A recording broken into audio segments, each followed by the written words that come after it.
ಪಾಂಡವರಲ್ಲಿ ಸಹದೇವ ಜ್ಞಾನಿಯಾಗಿದ್ದ. ಇವನು ಔಷಧ, ಅಶ್ವಶಾಸ್ತ್ರ, ಪಶುವೈದ್ಯ, ರಾಜಕೀಯ ಮುಂತಾದ ಕಲೆಗಳಲ್ಲಿ ನಿಷ್ಣಾತನಾಗಿದ್ದ. ಅಷ್ಟೇ ಅಲ್ಲ, ಭೂತ ಭವಿಷ್ಯತ್ ಕಾಲಗಳ ಜ್ಞಾನವನ್ನು ಹೊಂದಿದ್ದ ಶ್ರೇಷ್ಠ ಜ್ಯೋತಿಷಿಯಾಗಿದ್ದ ಅಂತ ಪುರಾಣಗಳು ಹೇಳತ್ವೆ. ಆದರೂ ಯುಧಿಷ್ಠಿರ, ಭೀಮ, ಅರ್ಜುನರಿಗೆ ಸಿಕ್ಕಷ್ಟು ಪ್ರಾಶಸ್ತ್ಯ, ಹೆಸರು, ಕೀರ್ತಿ ಸಹದೇವನಿಗೆ ಸಿಗಲಿಲ್ಲ. ಇಷ್ಟೊಂದು ಜ್ಞಾನವನ್ನು ಸಹದೇವ ಹೇಗೆ ಹೊಂದಿದ್ದ ಅನ್ನೋದಕ್ಕೆ 2 ರೀತಿಯ ಕಥೆಗಳಿವೆ. ಸಹದೇವ ಇತರ ರಾಜಕುಮಾರರೊಂದಿಗೆ ಕೃಪಾ ದ್ರೋಣರಿಂದ ಸಮರ ಕಲೆಗಳನ್ನು ಕಲ್ತ್ಕೊಂಡ.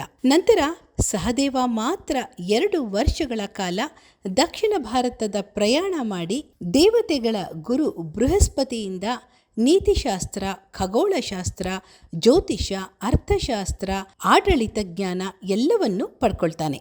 ಮತ್ತೊಂದು ಕತೆ ಕೂಡ ಇದೆ. ಪಾಂಡುರಾಜ ಅಂದ್ರೆ ಪಾಂಡವರ ತಂದೆ. ಈ ಪಾಂಡುರಾಜನಿಗೆ ಅಪಾರ ಜ್ಞಾನವಿತ್ತು.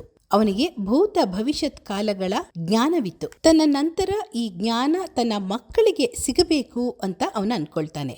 ಅದಕ್ಕಾಗಿ ಪಾಂಡು ತನ್ನ ಸಾವು ಸಮೀಪಿಸ್ತಿದೆ ಅಂತ ಗೊತ್ತಾದ ಕೂಡಲೇ ತನ್ನ ಮಕ್ಕಳನ್ನ ಹತ್ರ ಕರೀತಾನೆ. ಜೊತೆಗೆ ತನ್ನ ಎಲ್ಲ ಮಕ್ಕಳಿಗೂ ಹೇಳ್ತಾನೆ, ನಾನು ಸತ್ತ ನಂತರ ನನ್ನ ಮೆದುಳನ್ನ ನೀವು ತಿನ್ನಿ, ಇದರಿಂದ ನನ್ನ ಜ್ಞಾನವೆಲ್ಲ ನಿಮಗೆ ಬರುತ್ತೆ ಅಂತ. ಇದನ್ನು ಕೇಳಿ ಪಾಂಡವರು ಆಶ್ಚರ್ಯಚಕಿತರಾಗ್ತಾರೆ ಮತ್ತು ಯಾರೂ ಒಪ್ಕೊಳ್ಳೋದಿಲ್ಲ. ಆದರೆ ಕಿರಿಯ ಮಗ ಸಹದೇವ ತನ್ನ ತಂದೆಯ ಆಜ್ಞೆಯ ಮೇರೆಗೆ ಮೆದುಳನ್ನು ತಿನ್ನಲು ಒಪ್ಕೊಳ್ತಾನೆ. ಪಾಂಡುವಿನ ಮೆದುಳನ್ನು ತಿಂದ ಕಾರಣ ಸಹದೇವ ಕೂಡ ತಂದೆಯ ಹಾಗೆ 3 ಕಾಲಗಳ ಅಂದರೆ ತ್ರಿಕಾಲ ಜ್ಞಾನವನ್ನು ಪಡಿತಾನೆ.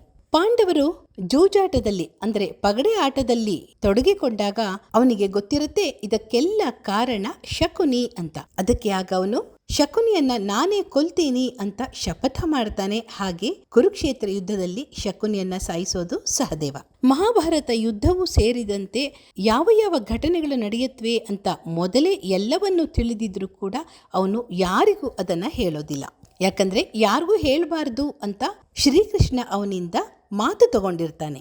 ಜೊತೆಗೆ ಘಟನೆಗಳನ್ನು ಮುಂಚೆಯೇ ಬಹಿರಂಗಪಡಿಸಿದರೆ ಅವನಿಗೆ ಸಾವು ಬರುತ್ತದೆ ಅನ್ನುವ ಶಾಪ ಕೂಡ ಇರುತ್ತೆ. ಈ ಸಹದೇವ ಶ್ರೇಷ್ಠ ಜ್ಞಾನಿ, ಜ್ಯೋತಿಷಿ ಅಂತ ದುರ್ಯೋಧನನಿಗೆ ಕೂಡ ಗೊತ್ತಿರುತ್ತೆ. ಮಹಾಭಾರತದ ಯುದ್ಧವನ್ನು ಪ್ರಾರಂಭ ಮಾಡಿ ಕೌರವರು ಗೆಲ್ಲುವಂತಹ ಸರಿಯಾದ ಮುಹೂರ್ತ ಅಥವಾ ಸಮಯವನ್ನ ಹೇಳು ಅಂತ ದುರ್ಯೋಧನ ಸಹದೇವನ್ನೇ ಕೇಳ್ತಾನೆ.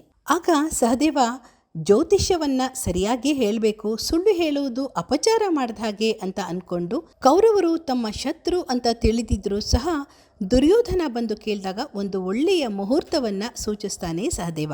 ಈ ಒಂದು ಕುರುಕ್ಷೇತ್ರ ಯುದ್ಧ ಇಡೀ ಕೌರವ ಕುಲವನ್ನೇ ನಾಶ ಮಾಡುತ್ತೆ ಅಂತ ಕೂಡ ಅವನಿಗೆ ಮೊದಲೇ ಗೊತ್ತಿತ್ತು. ಆದರೂ ದುರ್ಯೋಧನನಿಗೆ ಒಳ್ಳೆಯ ಸಮಯವನ್ನೇ ಹೇಳಿ, ಗ್ರಹಣದ ದಿನ ನೀನು ಯುದ್ಧವನ್ನ ಶುರು ಮಾಡಿದ್ರೆ ನೀವು ಖಂಡಿತ ಗೆಲ್ತೀರಾ ಅಂತ ಹೇಳಿ ಕಳಿಸ್ತಾನೆ. ಇದು ಗೊತ್ತಾದ ತಕ್ಷಣ ಶ್ರೀಕೃಷ್ಣ ಚಂದ್ರ ಸೂರ್ಯರನ್ನು ಕರೆದು 2 ದಿನ ಮುಂಚೆಯೇ ಗ್ರಹಣ ಆಗುವಂತೆ ನೋಡ್ಕೊಳ್ತಾನೆ.